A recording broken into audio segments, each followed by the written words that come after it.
이 자리에 계신 모든 분들에게 하나님의 평강이 충만하시기를 기원합니다.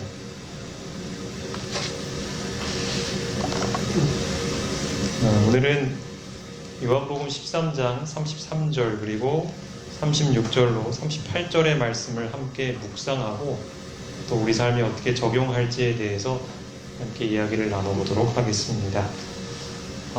어제 우리 영상 예배로 참여하신 분들은 아시겠지만 이 본문에 대해서 깊이 있는 연구를 함께 다루었습니다. 그래서 오늘은 자세한 연구의 내용을 다루지는 않고요. 혹시 필요하신 분들은 제가 어제 보내드린 그 유튜브 영상을 통해서 다시 한번 보시면 좋을 것 같습니다. 오늘은 이 본문에 대해서 묵상하고 또 나와 우리 교회의 어떠한 점들을 실천할지에 대한 생각들을 좀 함께 나눠보도록 하겠습니다. 본문 말씀을 좀 함께 읽어보도록 하겠습니다. 제가 33절을 읽고 그 다음에 우리 교우님들께서 36절을 읽고 이렇게 교독을 해서 읽도록 하겠습니다. 작은 자들아, 내가 아직 잠시 너희와 함께 있겠노라. 너희가 나를 찾을 것이나 일찍이 내가 유대인들에게 너희는 내가 가는 곳에 올 수 없다고 말한 것과 같이 지금 너희에게도 이르노라.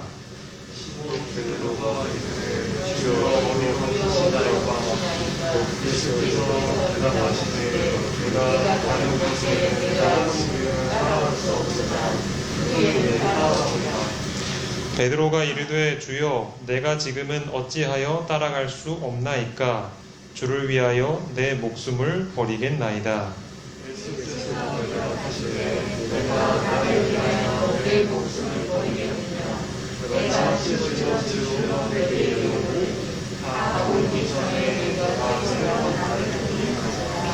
이제 예수님과 제자들이 대화하는 장면입니다. 혹시라도 영상을 못 보신 분들이 있을 것 같아서 간단하게 본문 내용을 다루고 넘어가겠습니다. 예수님께서 이제 제자들에게 너희와 함께 있을 시간이 얼마 남지 않았다. 그리고 나는 예전에 유대인들에게 말했던 것처럼 내가 가는 곳에 너희도 올 수 없다 라고 너희에게도 똑같이 말한다. 이제 그런 말씀을 하십니다. 그러자 이제 베드로가 그 이야기를 듣고 주님 어디 가십니까? 이렇게 물었어요. 그랬더니 예수님이 대답하시기를 내가 지금 가는 곳에 너는 지금은 올 수 없지만 후에는 올 수 있을 것이다. 이렇게 말씀을 하셨어요. 그러자 베드로가 또 뭐라고 했냐 하면 주님, 제가 지금은 왜 못 갑니까? 저는 지금이라도 주님을 위해 목숨을 버릴 수 있습니다. 이렇게 말을 했습니다. 그랬더니 예수님께서 뭐라 하시냐면 네가 나를 위해서 목숨도 버릴 수 있느냐 하시면서 내가 진실로 진실로 내게 이르노니, 그러니까 이제 아주 강조해서 하시는 표현이죠. 닭 울기 전에 네가 3번 나를 부인할 것이다 라고 하시면서 베드로가 어떤 행동을 할지를 예언하셨습니다. 이것이 이제 오늘 우리가 살펴볼 본문입니다. 이 내용을 우리가 함께 좀 묵상을 해볼 텐데요. 제가 묵상에 도움이 될 만한 질문들을 4가지를 이렇게 뽑아봤습니다. 제가 이 질문들을 간단하게 설명을 드리고요. 그 다음에 여러분들께서 이 질문에 대한 답을 스스로 생각하실 시간을 좀 잠깐 드리겠습니다. 그래서 이따가 조용한 음악을 틀어드릴 텐데 그 음악이 끝날 때까지 한번 이 질문들에 대한 답을 여러분 스스로 한번 찾아보시기 바랍니다. 먼저 지금은 제가 이 질문을 좀 설명을 드리도록 하겠습니다. 먼저 첫 번째 질문입니다. 예수님께서 제자들을 부르실 때 작은 자들이라고 부르셨습니다. 이 작은 자들이라는 말은 우리 어제 연구에서도 말씀드렸지만 어린 아이라는 뜻을 가지고 있습니다. 아마 대부분이 어린 자녀들을 키웠던 부모님이실 텐데요. 그 시절을 함께 떠올리시면서 예수님께서 작은 자들아 라고 부르셨을 때 이렇게 부르신 예수님의 의도가 무엇이었을까를 한번 생각해 보시기 바랍니다. 두 번째 질문입니다. 예수님께서는 내가 가는 곳에 올 수 없는 것은 유대인들도 그럴 뿐만 아니라 너희도 그렇다. 예수님의 제자들도 못 온다. 그렇게 말씀을 하셨거든요.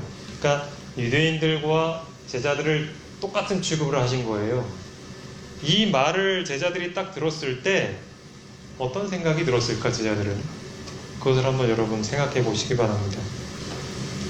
세 번째, 베드로는 지금은 따라올 수 없다라고 하신 예수님이 말씀을 부정했습니다. 그렇지 않을 거라고 얘기했어요. 저는 지금이라도 주님을 위해 목숨을 버릴 수 있다, 이렇게 말을 했거든요. 만약 여러분이 베드로의 자리에 있었다면 여러분은 어떻게 반응하셨을까요? 베드로처럼 반응하셨을까요? 아니면 베드로와는 다르게 반응하셨을까요? 한번 그것을 생각해 보시기 바랍니다. 네 번째 질문입니다. 베드로의 생각과는 달리 예수님께서는 베드로가 그분을 부인할 것을 미리 예언해 주셨습니다. 만약에 내가 베드로의 입장에서 이 말씀을 들었다면 나는 어떤 반응을 보일까요? 그것이 이제 네 번째 질문입니다. 자, 이제 조용한 음악을 좀 틀어드리겠습니다. 찬양을 틀어드릴 텐데 한 3분 정도 이 음악을 들으시면서 앞서 말씀드린 그 질문들을 한번 답을 찾아보시기 바랍니다. 우리 네 가지를 다 하셔도 좋고, 하실 수 있으면, 그리고 못 하시겠으면 그 중에 한 개나 두 개 이렇게 선택해서 하셔도 될 것 같습니다. 우리 음악이 끝날 때까지 그렇게 좀 생각을 해보도록 하겠습니다. 화면으로는 그 질문들을 좀 띄워주셔요. 네, 띄워져 있습니다.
예, 뭐 설마 주무시지는 않으셨죠? 예, 제가 뭐 농담삼아 말씀드렸습니다. 이 시간에 뭐 제가 다 이렇게 의무적으로 시키지는 않겠습니다. 혹시 원하시는 분들이 있으면 제가 이 마이크를 드리겠습니다. 그래서 혹시 여러분 이 질문에 대한 답을 좀 함께 나누고 싶은 분들이 계시면 한번 좀 말씀해 주시면 좋겠습니다. 한번 좀 우리 함께 좀 나눠주실 분 계십니까? 이 질문에 대한 이야기들을.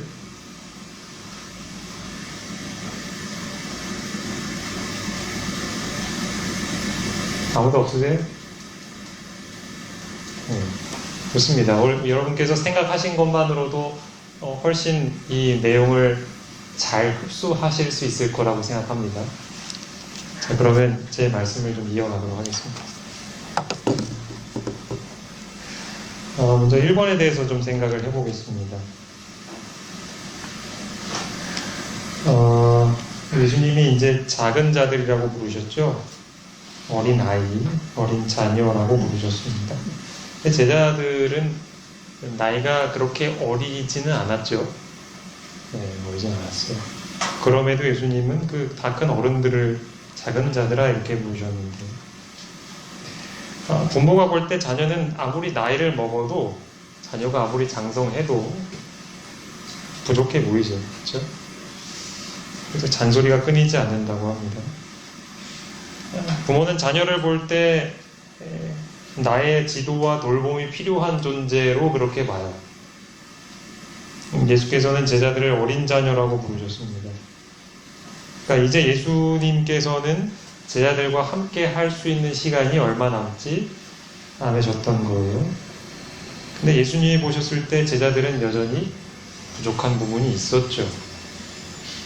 그들은 자신의 영적인 상태를 제대로 파악하지 못한 채 자기 스스로를 과대평가했습니다. 그러다가 그들이 시험이 찾아왔을 때 이제 곧 예수님이 잡혀서 돌아가시잖아요, 십자가에서. 그때 제자들이 아주 제대로 믿음이 넘어집니다. 그러니까 이러한 제자들의 모습을 보시면서 예수님은 마치 어린 자녀를 바라보는 부모의 어떤 동정 어린 마음, 그 마음을 가지시고 제자들을 작은 자들아 이렇게 부르신 듯합니다.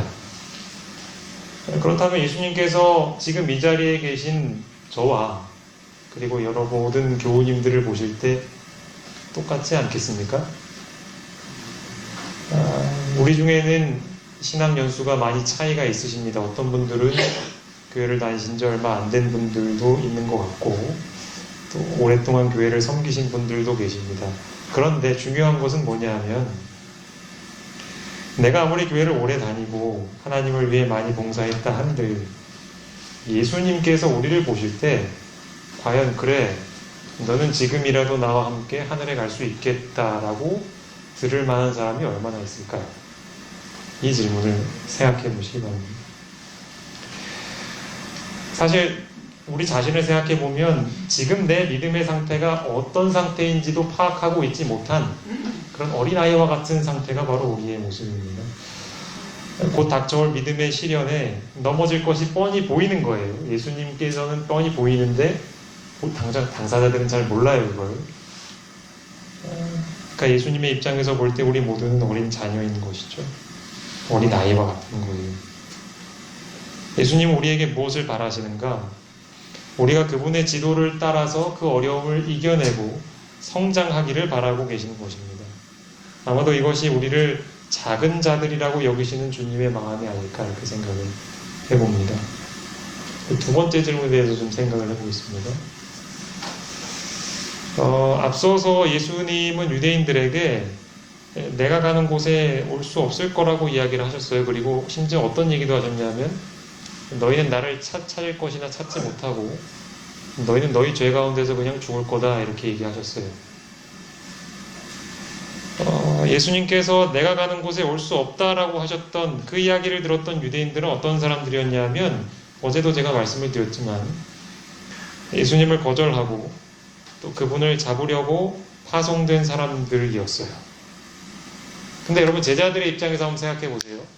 그런 유대인들에게 이제 너희는 내가 가는 곳에 못 온다 라고 이야기할 때 제자들은 옆에서 들으면서 그래, 저런 사람들은 그런 말 들을만 하지. 근데 우리는 아닐 거야. 이렇게 생각했을 거예요. 근데 예수님이 무슨 말 하시냐면, 너희도 똑같다. 이렇게 얘기를 하시는 거예요. 지금 너희도 못 온다. 내가 가는 곳에 너희도 못 간다. 이렇게 얘기하시는 거거든요. 제자들이 어땠을까요, 기분이? 자존심 상했겠죠? 하지만 그렇다 한들 예수님께서 보실 때에는 둘 다 똑같았어요. 정말로 똑같았어요. 지금 그 상태로는 하나님 아버지가 계신 하늘에 갈 수가 없는 거예요. 준비가 안 돼 있던 겁니다. 지금 우리의 모습은 어떻습니까? 우리는 많은 설교를 통해서 이 재림교회야말로 남은 교회이고 안식일 기별을 가진 그런 귀한 이 공동체라고 배웠습니다. 그리고 우리는 그 안에서 또 저 같은 사람 목사로서 혹은 장로나 집사로서 오랫동안 봉사해 오신 분들도 많이 계시죠. 그렇지 않은 분들도 계십니다. 그런데 그거와 관계없이 중요한 것은 무엇인가? 예수님이 보실 때 지금 내 모습이 과연 하늘에 갈 수 있는 모습인가 하는 것입니다. 그게 중요한 거예요. 그게 안 되었다면 주님께서 보실 때는 신자든지 아니면 뭐 재림교인이든지 아니면 그냥 개신교인이든지 아니면 절에 다니는 사람이든지 다 똑같은 겁니다. 하늘에 오지 못하는 건 똑같은 상태거든요. 그런 말을 들으면 우리도 자존심 상해하지 않겠습니까? 예수님께서 우리에게 직접 그런 말씀을 하신다면 그래도 기분 나쁠 텐데 저 같은 목사가 나와가지고 여러분 아직 준비가 안 되셨습니다. 준비 더 하셔야 됩니다. 이렇게 말씀을 드리면 자존심이 많이 상하겠죠. 근데 지금은 우리가 그렇게 해서는 안 될 때예요. 지금 내 구겨지고 상처받은 자존심을 내세워야 할 때가 아닌 것입니다. 어떻게 하면 내가 예수님을 따라갈 수 있을까? 예수님이 가 계신 저 하늘에 내가 어떻게 하면 들어갈 준비가 될까? 그거를 지금 심각하게 고민해야 할 때인 것입니다. 그리고 그 일을 위해서 힘쓰고 준비해야 하는 것이죠. 그런데 그 일을 하려면 가장 먼저 뭐가 되어야 하냐 하면 지금 내 믿음의 실상을 깨닫는 일이 정말로 필요한 것입니다. 내가 정말로 그 하늘에 들어갈 거라고 막연하게 생각하고 있었는데 정말 안 되겠구나라는 위기감을 느껴야지만 우리는 준비를 하지 않을까 그런 생각이 듭니다. 세 번째 질문 좀 생각해 보겠습니다. 근데 베드로는 이제 예수님이 지금은 못 와 이렇게 말씀하실 때 그 말씀을 부정했어요. 그리고 저는 지금이라도 당장 주님을 위해 목숨을 버릴 수 있습니다라고 호언장담했습니다. 만약 우리라면 어떻게 반응했을까요? 우리는 이제 결과를 다 알고 성경을 보기 때문에 베드로를 손가락질 할 수 있어요. 저 베드로 진짜 나서야 할 때 좀 나서지 말아야 할 때 이렇게 나서가지고 이렇게 창피하게 싫은 뭐 그렇게 생각할 수도 있죠. 가만히 있으면 중간이라도 간다는 말 있잖아요. 자기에 대해서 잘 모르면 그냥 가만히 있지. 그럼 중간이라도 갈 텐데. 뭐 그런 생각을 하면서 속으로 베드로를 손가락질 할지 모릅니다. 그런데 그렇게 생각하는 나는 과연 베드로보다 더 나을까요? 예수님 보시기에. 만약에 내가 그 자리에 있었다면 그래 너는 지금이라도 하늘에 올 수 있어 라는 말을 들을 수 있을까? 그리고 또한 적어도 베드로는요 뭐가 있었냐 하면 하늘에 갈 준비는 아직 안 되었을지 몰라도 부족했을지 몰라도 예수님이 가는 곳이면 어디든지 따라가고 싶어하는 그 간절함은 있었어요. 저희 집에 특별히 이제 우리 쌍둥이들이 지금은 좀 덜한데요. 지금도 좀 그렇긴 합니다. 엄마가 잠깐이라도 자기들을 두고 어디 나간다 그러면요 못 견뎌해요. 아빠가 있어도 마치 아빠가 없는 것처럼 막 대성통곡을 하고 울어요. 며칠이라도 집을 비운다고 하면. 우리는 어떻습니까? 우리는 정말로 베드로만큼 예수님을 사랑한다면 지금 예수님께서 계신 저 하늘에 가고 싶어서 안달이 나야 하지 않겠습니까? 그렇죠? 근데 지금 우리는 어때요? 너무 잘 적응해서 살잖아요. 비록 베드로가 자신을 과대평가했고 그가 예수님을 정말로 자신을 과대평가했고 또 자신 그런 부족함을 느끼지는 못했지만 분명한 것은 뭐냐 하면 이 베드로는 정말로 예수님을 사랑했고 그분을 놓치고 싶지 않았어요. 그 마음이 정말로 뜨거웠단 말이죠. 그런데 우리에게는 그게 없어요. 지금. 예수님의 재림을 앞당기기 위해 열심히 복음을 땅끝까지 전하고 있습니까? 만약 우리가 베드로만큼 예수님을 사랑한다면 그 일을 할 거예요. 근데 그렇지 못하고 있잖아요. 그렇죠? 예수님께서 계신 아버지 집에 가려고 준비하는 일에 모든 걸 제쳐두고 노력을 기울이지 않겠습니까? 정말 예수님을 같이 있고 싶어 한다면. 그러니까 베드로의 행동은 우리에게 두 가지를 가르쳐 주는데, 첫 번째는 너 자신을 너무 과신하지 말아라. 이 교훈을 가르쳐 주죠. 지금 너 상태도 넘어질 수 있다라는 걸 가르쳐 줘요. 근데 또 하나는 뭐냐 하면요. 너희도 적어도 베드로만큼 나를 사랑해야 하지 않느냐라는 걸 가르쳐 주고 있는 거예요. 미지근해진 우리의 신앙을 견책하는 것이기도 합니다. 이제 마지막 질문을 좀 생각해 보겠습니다. 이제 베드로의 생각과는 달리 예수님은 베드로가 정반대의 일을 할 것이라고 예언하셨죠. 나를 3번 부인할 것이다. 만약에 내가 그 자리에 있었다면 나는 어떤 반응을 보였을까? 아마도 베드로가 그 말을 듣고도 아마 인정을 잘 안 했던 것 같아요. 만약에 예수님의 말씀이 정말 사실이라고 생각하고 심각하게 받아들였다면 겟세마네에서 그렇게 자지 않았을 겁니다. 그 기도 제목을 놓고 엄청나게 열심히 기도했을 거예요. 물론 예수님처럼 피땀을 흘릴 정도는 아니지만 내가 예수님을 절대 부인하지 않게 해달라고 아마 하나님을 붙들고 진짜 통곡을 하면서 기도했을 거예요. 그러지 않았어요. 그 얘기는 뭐냐면 그래도 나는 그러지 않을 거야 라고 믿었던 거예요. 그때까지도 예수님이 말씀해 주셨는데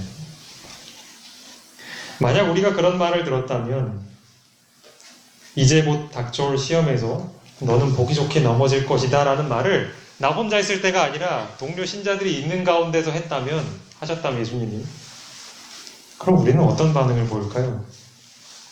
과연 심각성을 느끼고 그래 내가 그 시험이 올 때 넘어지지 말아야지 하고 정말 철야기도라도 할까요? 아니면 그 사실을 애써 부정하면서 왜 주님은 하필이면 다른 사람들에게 망신당하게 이렇게 공개적으로 나한테 얘기하시나 그것 때문에 분노하고 화를 내지는 않을까요? 아까도 말씀드렸지만 지금은 그런 것 찬밥 더운 밥을 따질 때가 아니에요. 그렇게라도 예수님이 우리에게 깨닫게 해주시면 우리는 위기감을 느끼고 미래를 위해 준비를 해야 할 때예요. 이를 인식하지 못한 채 그냥 하루하루 우리가 흘러가는 대로 살아가게 된다면 우리는 나에게 주신 그 경고를 그냥 무시해버린 채 그냥 시험의 때가 오면 여지없이 넘어지게 될 것입니다. 지금까지 본문의 말씀을 묵상해 보았습니다. 오늘은 사실 저 혼자 저의 묵상을 나누는 것이긴 하지만 여러분 각자 조금이나마 생각하셨을 거라고 생각합니다. 우리는 이 내용들을 통해서 알게 된 중요한 사실들이 있는데요. 이제껏 막연하게 하늘에 갈 수 있을 것이라고 생각했던 우리에게 이 본문의 말씀은 경종을 울리고 있습니다. 이대로는 안 된다는 것입니다. 그러므로 우리는 정신을 차리고 위기감을 느끼고 하늘에 갈 준비를 하는 일에 집중을 해야 한다는 것입니다. 그 일을 위해 우리가 해야 할 일은 과연 무엇일까? 제가 이렇게 3가지로 좀 요약을 해봤습니다. 첫 번째, 매일 성경을 읽으시기 바랍니다. 시간이 없다면 시간을 내서라도 읽으시기 바랍니다.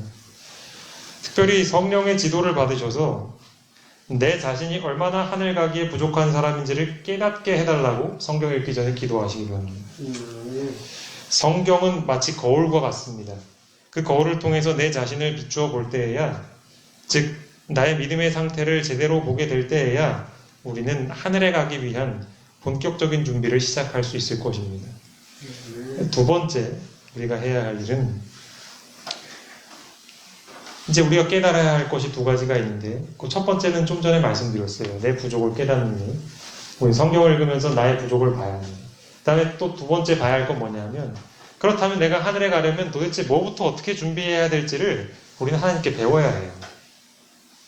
그래서 우리가 성경을 펼 때 하나님 오늘도 제가 하늘에 가기 위한 준비를 하고 싶은데 어디서부터 어떻게 시작해야 하겠습니까? 라고 이렇게 묻고 성경을 읽으시기 바랍니다. 그러면 하나님께서는 우리가 알 수 있는 방법으로 우리에게 보여주실 것입니다. 하나님은 우리에게 일용할 양식을 구하라고 하셨죠? 하나님께서 우리에게 주신 시간은 10년이나 20년이 아니라 당장 오늘 하루입니다. 그래서 우리는 오늘 하루 필요한 것을 매일매일 구하고 살아야 합니다. 그래서 우리는 매일매일 밥을 먹고 살고 매일 물을 마시고 살고 매 순간 호흡을 하면서 살듯이 매일 성경을 읽고 매일 기도를 하고 또 매일 하나님을 위해서 일을 해야 하는 것입니다. 겸손한 마음으로 하나님께 배우시는 모든 천암교회 교우님들이 되시기 바랍니다. 세 번째 우리가 해야 할 일은 매일 자기 십자가를 지고 가는 것입니다. 우리 어제 성경 연구 시간 보신 분들은 아실 것입니다. 우리가 하늘에 가기 위해서 반드시 거쳐야 할 단계가 있는데 그게 뭐냐 하면 바로 내 십자가를 지는 단계입니다. 예수님도 그 십자가를 지셨기 때문에 영광을 받으시고 하늘에 가셨어요. 그렇죠? 마찬가지로 우리도 하늘에 가고 싶다면 피할 수 없는 것이 뭐냐 하면 바로 십자가입니다. 근데 이 십자가의 길은 각자가 다 달라요. 제가 져야 할 십자가가 다르고 우리 장로님께서 져야 할 십자가가 달라요. 그런데 공통적인 건 뭐냐 하면 나를 희생하여서 다른 사람을 살리고 하나님께 영광을 드릴 일이라는 공통점은 있어요. 이타적인 마음으로 해야 한다는 그런 공통점은 있는 거예요. 그런 일들을 하나님께서는 다 여러분 각자에게 맡기셨어요. 그러니까 그 일들을 감당해 나갈 때야만 우리는 영광을 받게 될 것이고 또 하늘에 가게 될 것입니다. 우리가 가정에서 또 교회에서 또 직장에서 아니면 우리 동네 사람들과 만날 때 어떻게 하면 내가 아무런 대가를 바라지 않고 그들을 위해 섬길 수 있을까를 고민하시기 바랍니다. 그리고 그것을 가르쳐 달라고 하나님께 기도하시기 바랍니다. 사실 우리가 이러한 삶에 익숙하지 않거든요. 우리는 그냥 내 먹을 거, 내 입을 거를 위해서 수고하는 일에 익숙하지 남을 위해 아무런 대가 없이 시간을 투자하는 일엔 익숙하지가 않아요. 그렇죠? 그렇기 때문에 우리는 생각을 하고 계획을 하지 않으면 그냥 흘러가는 대로 살아가 버릴 수밖에 없습니다. 그렇기 때문에 여러분 이렇게 실천해 보시기 바랍니다. 내가 사랑을 실천해야 할 대상이 누구인지를 한번 좀 찾아보시기 바랍니다. 적으시면 더 좋을 것입니다. 그리고 그들에게 어떻게 도움을 줄 수 있는지를 구체적으로 그 방법을 찾아보시기 바랍니다. 그리고 그 일을 위해서 기도해 주십시오. 그러면 성령께서 지혜를 주실 것입니다. 그리고 그 가르쳐 주시는 대로 하나씩 실천해 나가시면 그것이 바로 우리가 나에게 주신 십자가를 지고 나가는 일이 될 거예요. 우리가 이 일을 매일매일 계속 하게 될 때 우리는 머지않아서 하늘에 가게 될 것입니다. 우리가 이 일을 하는 것은 참 어려운 일입니다. 매 순간 우리의 이기적인 성향을 내려놓아야 하거든요. 내 걱정, 내 관심사, 내가 하고 싶은 일을 때로는 포기해야만 합니다. 많은 에너지가 필요해요. 그렇기 때문에 우리는 예수님을 붙들어야 하는 거예요. 주님이 가셨을 때 가지고 계셨던 그 사랑의 마음을 저희에게 좀 달라고요. 이렇게 끈기를 가지고 한 걸음씩 전진하신다면 분명 해내실 수 있을 것입니다. 비록 지금 나의 모습이 그리고 우리 교회의 모습이 주님 보시기에는 가망 없어 보일지 모릅니다. 하지만 우리가 그렇다고 절망할 필요는 없습니다. 왜냐하면 예수님께서 이렇게 말씀하셨거든요. 한번 같이 읽어보실까요? 내가 시작. 내가 지금은 따라올 수 없으나 후에는 따라오리라. 예. 지금은 영 아닌데 후에는 될 거다는 이야기예요. 여기서 희망이 좀 보이십니까? 이것은 우리에게 주시는 말씀이기도 합니다. 지금의 우리 모습은 하늘에 갈 준비가 되어 있지 않지만 아까 말씀드린 것처럼 우리가 매일 말씀과 기도를 통해서 하나님께 배워가면서 어떻게 내 십자가를 지고 가는지를 배우고 실천해 나갈 때 우리는 점점점 준비가 되어가고 이 말을 우리의 삶이 성취를 하게 될 겁니다. 그날이 빨리 왔으면 좋겠죠? 예. 우리를 작은 자들로 여기시며 불쌍히 여기시는 예수님의 사랑이 아직도 우리를 향하고 있습니다. 이제 그 시기가 점점 끝을 향해 가고 있습니다. 주어진 기회를 놓치지 마시고 하늘 가기 위해 준비하시는 우리 모두가 되길 바라면서 말씀 마치겠습니다.